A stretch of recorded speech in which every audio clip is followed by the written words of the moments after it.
నమస్తే అండి.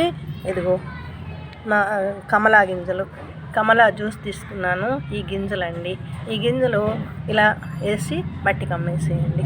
మట్టికి అమ్మేస్తే ఏమవుతుంది, మొక్కలు వస్తాయి. వాటర్ ఇటు మనం ఈ గులాబీలకి వీటికి వాటర్ ఇస్తాము కదా, ఇచ్చినప్పుడు వీటికి కూడా వాటర్ అందుతుంది, ఎరువు అందుతుంది. అలాంటప్పుడు ఆ మొక్కలు కూడా బాగా పెరుగుతాయి. పెరిగినప్పుడు మీకు అవసరమైతే వేసుకోండి, లేకపోతే ఎవరికైనా కావాలన్నా కూడా ఇచ్చేసేయండి. మొక్కలు బాగా వస్తాయి. అలాగే దానిమ్మ మనం తిన్న తర్వాత తొక్కల్లో గింజలు ఆటోమేటిక్గా పడిపోతుంటాయి. అవి కూడాను వేయండి. అలా ఇదో అండి, నేను ఇలా వేసాను. ఇట్లా వేసింది ఈ నారింజ మొక్క. ఇవి మాకు చాలా పెద్ద చెట్లు అయిపోయాయి, వాటి కాయలు వస్తున్నాయి. జ్యూస్ తీసినప్పుడల్లా ఆ గింజలు ఇలా వేస్తే మొక్కలు వస్తే ఎవరికన్నా ఇస్తూ ఉంటాను. నాకు జామ, మామిడి అవి వచ్చాయండి. దానిమ్మ చెట్లు కూడా వచ్చాయి మొక్కలు.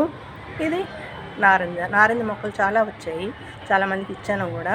మీరు కూడా ఇలా వేసి పెంచండి, ఎవరికైనా ఇవ్వండి. మీకు అవసరం లేకపోతే తప్పకుండా ఇలా చేయండి.